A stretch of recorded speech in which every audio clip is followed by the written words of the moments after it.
Welcome to the first podcast of Chalk Talk Labs. This is a podcast that will be going over the NFL matchups each week. Hopefully, in the future, we'll just have one that goes over the entire slate. But this is going a special day since it's a kickoff of the NFL season. So we're just doing one, the Eagles versus Cowboys. Today we're going to have Megan, tarot reading specialist, who will talk to us about astrology and inform us on all our unknowns. The NFL season starts off tonight with the Eagles and the Cowboys. This should be a great divisional matchup. The Eagles owned the Cowboys completely last season, but the Cowboys look to make a change this year with a new head coach and defensive coordinator to hopefully keep this game a little bit closer. I think one of the big things the Cowboys are going to look to do is stop the run and limit Barkley. But at the same time, I think the Eagles are going to come into this season knowing that they need more balance between their run and passing games. So I would not expect a huge performance that Barkley had at the end of last season against the Cowboys, but he'll definitely get a few good runs in. I expect that the game could be close as long as the Cowboys can execute on their offense. They're going to have to rely a lot on their passing game just because I don't think the same investments have been made in their runnings. Obviously, a lot of people are going to be talking about the addition of Kenny Clark. I think that's just a move that the new defensive coordinator for the Cowboys, Matt Eberflus, is going to be looking to stop the run more this season. So, again, look for the Eagles to look to the passing game to open things up and come out with a win here. I don't think the balance that the Cowboys have on the offense is going to help them here, plus having a new head coach in Schottenheimer may lead to some issues during the game management and game strategy. So I look to see that there might be some penalties that could derail some of their drives. So I expect that the Eagles will have a few more passing plays, maybe seeing what George Pickens can do in the new offense for them. Obviously, if he has a big night, I think the Eagles can run away with it.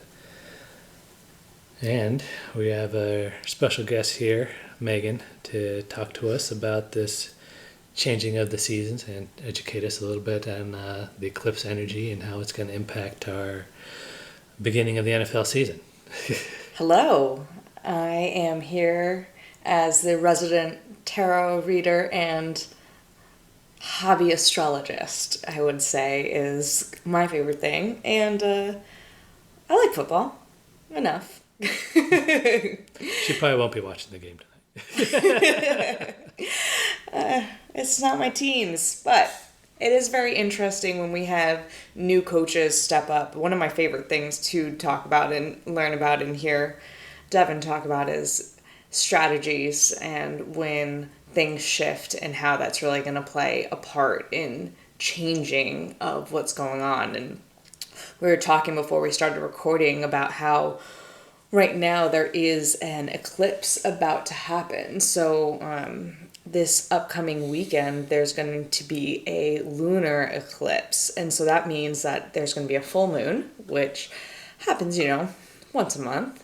But this full moon is special because there will be a time where the earth passes in between the reflection of the sun and the moon, causing the moon to go in shadow when normally it's bright light.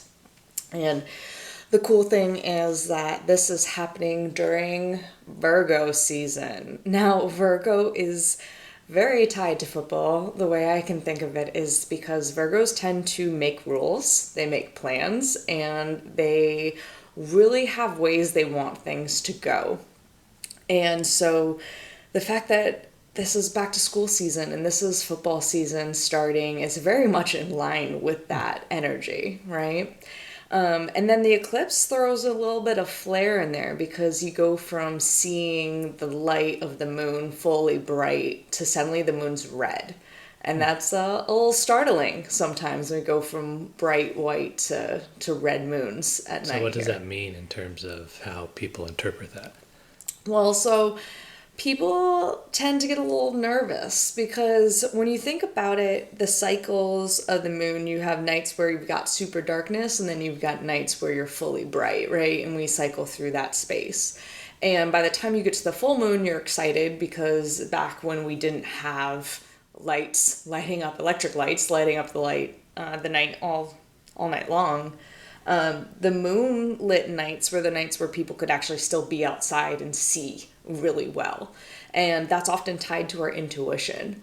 There are times where our intuition can feel really strong and bright, and we know exactly where we want to go next. And then there are times that our intuition can feel a little So what does the hazy. changing to red change about that? So when it goes red, we don't have quite as much light reflected back. And so it goes from feeling like you can really see to now suddenly it's dark again. And it's not quite black because there's still a little bit of light that bends around.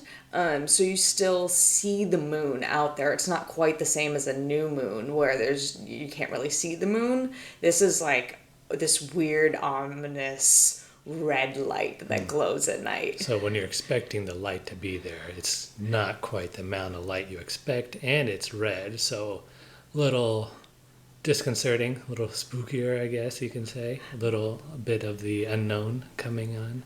Definitely that. And the fact that it's happening here, also kind of with the Virgo season and the whole making plans. And so the full moon happens in the sign that's opposite whatever your astrological sign is for the season. So our opposite sign is Pisces, and Pisces is all about like deep, murky intuition. That's like the deep ocean theme of Pisces. Those people tend to be super intuitive. And so the fact that you would have what would one consider the most intuitive moon of the season, of the year, now suddenly is eclipsed out, right? And so now it's being eclipsed out by Virgo. And so you're going from somebody who's just like super deep intuitive, we've been doing this and we're just going to flow with it, to someone who steps in with rules and they're like, this is what you got to do and this is how we're going to do it.